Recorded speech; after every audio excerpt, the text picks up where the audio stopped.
How to change your company on Likee app. Hello guys, in today's video I'm gonna show you how to change your company on Likee app. First thing, go to Likee app and then click this three lines in the top corner, and here you will find your profile. Click on it and then just click edit,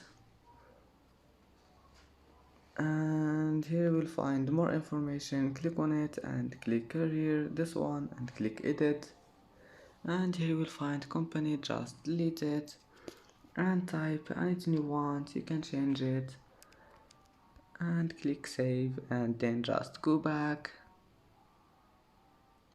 And that's it for today's video.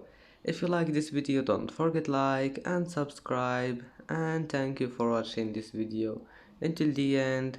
And now see you in the next video.